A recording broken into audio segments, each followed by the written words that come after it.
Sejam todos bem-vindos à nossa segunda videoaula. Nessa aula de hoje nós vamos conversar um pouquinho sobre a nossa unidade 2, que corresponde ao módulo 4 da apostila de vocês, que é para falar sobre o SUS, a legislação do SUS, de que forma que se constitui o nosso Sistema Único de Saúde. Na aula de hoje, então, nós vamos falar sobre o contexto de efetivação do SUS, os aspectos legais, os princípios e as diretrizes que norteiam o nosso Sistema Único de Saúde, assim como as conferências nacionais de saúde, a importância das nossas conferências de saúde.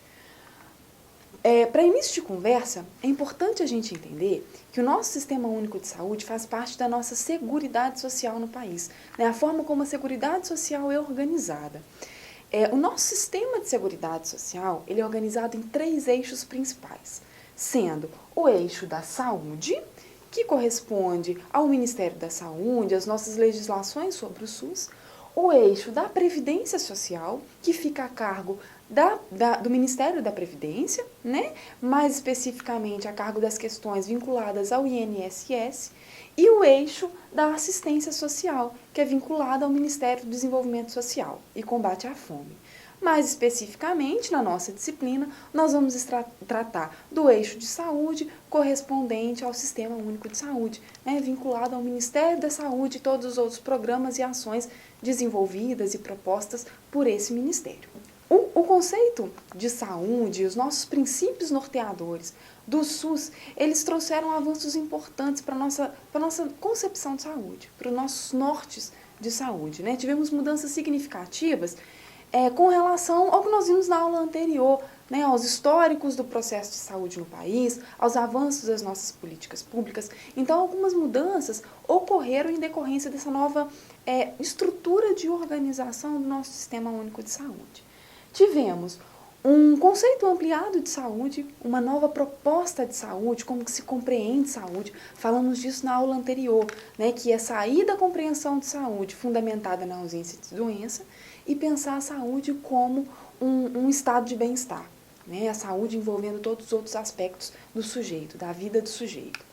Tivemos a inclusão das propostas de prevenção e de promoção de saúde, que é justamente esse contraponto com o entendimento de saúde vinculado à ausência de doença, o estabelecimento da importância de desenvolvimento de trabalhos em rede, né, as ações em saúde deixaram de ser desenvolvidas em loco, né, em setores, em espaços específicos, e sim pela divisão de responsabilidades, de fazeres e atribuições em diferentes serviços municipais, estaduais e nacionais. E quando eu falo de rede, não falo só numa rede de serviços de saúde especificamente, mas dos serviços vinculados ao nosso sistema de seguridade social, que falamos anteriormente. Então, estamos falando de uma inclusão de saúde, previdência e assistência social, de uma distribuição das atenções fundamentadas em cada esfera do governo, né, as responsabilidades atribuídas ao município, ao estado e à nação, né, ao sistema federal, e uma contextualização dessas ações. E isso é um aspecto importantíssimo para se compreender o SUS. Vamos falar disso no decorrer dessa aula, mas lembrando disso, falar de SUS é falar de ação, de intervenção, de programas contextualizados, ou seja, preocupados com a real necessidade daquele contexto específico, daquela realidade, daquela comunidade, daquele estado especificamente. O nosso pensamento de saúde, todos esses avanços que estou relatando para vocês, foi inicialmente desenvolvido pela formulação da nossa Constituição de 1988. A Constituição, ela institui legalmente o primeiro passo para a criação de programas e de sistemas em saúde com essa nova concepção de saúde. A Constituição, ela traz para a gente esse conceito ampliado de saúde como sendo um direito de todos e um dever de Estado, significando, né, culminando no que a gente entende hoje como uma universalidade da concepção de saúde. A Constituição, ela estabelece ministérios e secretarias específicas em cada âmbito governamental para regulamentar essa ação em saúde, essa construção de uma política de saúde. E isso nos leva a pensar, né, uma nova redefinição das prioridades de políticas de saúde nacional. né? A partir da Constituição, as prioridades se transformam legalmente e no sentido prático, né? Se tornam mais adeptas àquela nova concepção de saúde que a gente já vem conversando nessa aula e na aula anterior.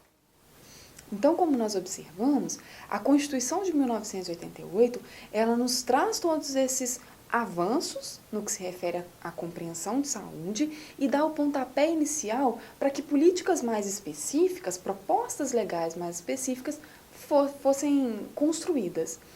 E essa construção, ela se dá efetivamente na Lei 8.080, de 19 de setembro de 1990, né, a nossa chamada Lei 8.080, que é a legislação nacional que regulamenta, que institui o nosso Sistema Único de Saúde.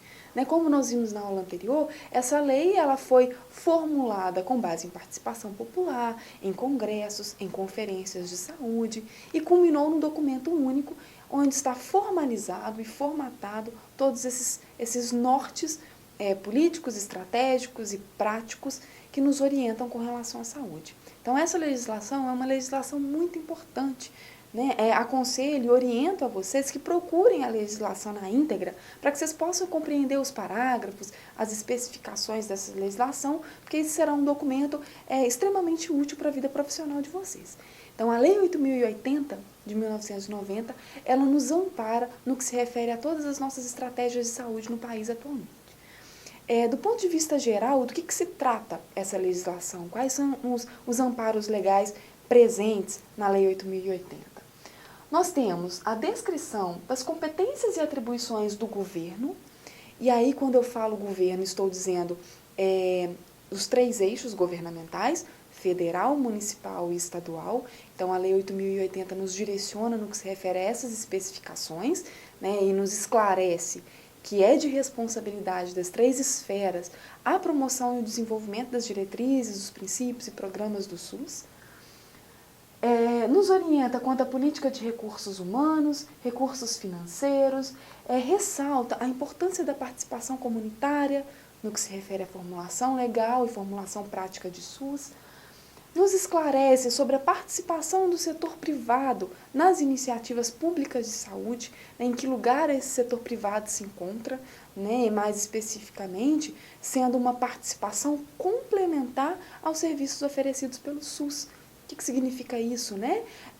A ação privada, os serviços privados, elas não vão ser o cerne, não vão ser de caráter principal das iniciativas de saúde. Elas virão a suprir uma demanda que, porventura, o sistema público não dê conta de suprir.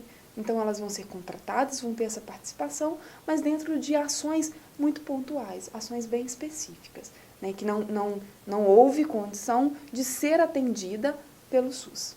Né, pelo setor público. E a instituição das conferências e conselhos de saúde em cada esfera do governo. Mais à frente nós vamos falar das conferências e dos conselhos e a gente vai entender o quão importante são essas 2 iniciativas, né, essas 2 atividades dentro do setor de saúde.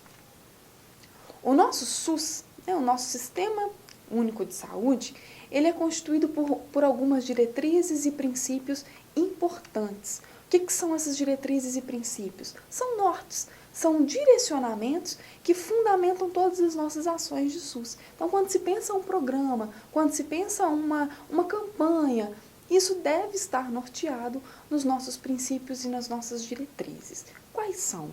Né? Temos como diretrizes 3 principais, sendo essas a descentralização, o atendimento integral e a participação da comunidade. Quando a gente fala de descentralização, estamos falando de uma divisão de atribuições, de participação de cada esfera do governo. Então, as ações em saúde deixam de ser centralizadas num Ministério Federal e passa a ser de responsabilidade de todas as outras secretarias, sejam elas estaduais ou municipais. Quando falamos de atendimento integral, estamos falando de um atendimento à saúde aos olhos, ao viés da nossa nova concepção, levando em consideração os aspectos biológicos, psicológicos, sociais, espirituais, todos os aspectos econômicos, né? Todos os aspectos que constituem, que formam a qualidade de vida do sujeito. Estamos falando de uma concepção de saúde integral, de uma integralidade, né? O SUS ele não se atém apenas aos aspectos de saúde física, né, propriamente dita, mas de saúde no âmbito geral, uma compreensão mais ampla de saúde. E a participação da comunidade, que é justamente a possibilidade da comunidade intervir e participar de forma ativa na formação dessas campanhas, na formação dessas políticas, na formação das estratégias de saúde que são oferecidas à população. Então, as estratégias de saúde no SUS, elas deixam de ser formuladas por órgãos à parte e aplicadas à população e passam a ser construídas junto com a população. Lembra, na aula anterior, quando nós falamos da estratégia de saúde adotada por Oswaldo Cruz? Que ele formulou a campanha de vacinação e aplicou essa campanha de vacinação à população. Lembram no que resultou? Que foi a chamada revolta da vacina, né? Quando a gente fala disso, estamos falando de uma ação de saúde que é feita num órgão superior, no ministério, e aplicada diretamente à população. Aqui, nós estamos falando de uma proposta de saúde construída junto com a comunidade, em parceria com a comunidade, analisando a real necessidade da população, a real demanda da população, tentando utilizar dos benefícios, das potencialidades que a população, que a comunidade possui, né? Então, uma participação muito mais ativa. Quando a gente fala de participação comunitária, estamos falando disso, da comunidade intervindo diretamente na nossa formulação de política de saúde. No que se refere às diretrizes, aos princípios, no que se refere aos princípios de SUS, né, os princípios doutrinários do SUS, nós temos uma série deles. A separação entre as diretrizes, que eu acabei de dizer, e os princípios, não acontece de forma brusca. Obviamente, estamos falando de um mesmo sistema, estamos falando de uma mesma lógica de compreensão desse sistema de saúde. Então, vocês vão ver conceitos que se repetem lá nos princípios, que eu disse anteriormente, nas diretrizes, que eu vou dizer agora para vocês, né? Então, no que se refere às nossas diretrizes doutrinárias, os nossos princípios doutrinários, nós temos a universalidade, a integralidade, a equidade de atendimento, né? A equidade consiste em atender de forma desigual a população formada por características diferentes, no intuito de quê? Promover uma igualdade social. Então, a gente trata de forma desigual os desiguais para que uma igualdade se institua. A descentralização, que é o que eu já disse para vocês, né, de descentralização entre os eixos governamentais, das iniciativas e das estratégias em saúde, conjugação de recursos, participação da comunidade, que é o que eu expliquei anteriormente para vocês, regionalização e hierarquização, que é essa descentralização de ações do SUS no que se refere aos serviços que são oferecidos, né, de formar no âmbito municipal, no âmbito estadual e no âmbito nacional, uma rede entre os serviços, de modo a haver encaminhamentos, continuidade de tratamento em outro setor, em outra instituição. Se o município não dá conta, ele vai ter um órgão estadual ou em outro município de referência para que faça o encaminhamento e dê continuidade ao atendimento, né, privando, de modo geral, o atendimento integral a esse sujeito. Né, o atendimento a todas as necessidades que esse sujeito manifesta em detrimento da sua condição de saúde. E aí, a gente discute, na unidade também, a importância das nossas conferências. Né? Com isso, a gente percebe o quanto estamos privilegiando a discussão da participação comunitária. Por que estamos falando disso? Para que a gente possa se sentir membro dessa comunidade, sujeito ativo dessa comunidade, e possamos entender quais são os nossos meios, quais são os nossos vieses de intervenção no nosso sistema de saúde. E como já disse anteriormente, as conferências e os conselhos de saúde assumem um lugar privilegiado nessa participação ativa da comunidade. As conferências de saúde, elas são extremamente importantes e elas nos trazem contribuições significativas, sendo elas a avaliação da situação de saúde e propor novas diretrizes, o estabelecimento e a construção de conferências municipais, estaduais e nacionais, levantamento de demandas e propostas de soluções efetivação da participação da comunidade e o desenvolvimento de ações contextualizadas. Quando a gente desenvolve, quando a gente propõe uma conferência de saúde, né, seja ela nacional, seja ela municipal ou estadual, estamos falando de um ambiente, de um evento, de um movimento que envolve participações de diferentes atores, né, na saúde. Atores legais, atores comunitários, atores profissionais, e isso faz com que se desenvolva essas ações e essas propostas mais condizentes com a real necessidade. E os conselhos de saúde, como outra estratégia de participação comunitária, extremamente importante na formulação do SUS. Né? Essas conferências e o conselho, eles mostram para a gente o quão o Sistema Único de Saúde ainda está por ser formulado. Né? O quanto a gente tem de possibilidade de reformulação desse sistema. É uma formulação legal já elaborada, mas que está constantemente sendo reformulada, sendo reavaliada, sendo modificada, a fim de que melhorias possam ser levantadas. Né? Os conselhos de saúde são órgãos responsáveis por uma atuação independente do governo, né? Então são conselhos formados por sujeitos que não estão necessariamente vinculados aos órgãos governamentais e que trazem interesses de diferentes segmentos sociais. São formados por representantes dos usuários, né, da população, os membros da comunidade de modo geral, os nossos prestadores de serviço, os representantes dos profissionais, a nossa classe profissional e também a participação dos nossos governantes. Então, os nossos conselhos de saúde, assim como as nossas conferências nacionais de saúde, são vieses, são meios de participação comunitária mais institucionalizados, né, mais instituídos, mais organizados, que são extremamente importantes. Então, com isso, reforço mais uma vez o fato do nosso Sistema Único de Saúde ter sido formulado, mas não está completamente fechado, né? Não ser impossível de reformulação. Ele está em constante reformulação, uma vez que as demandas e as potencialidades estão em transformação.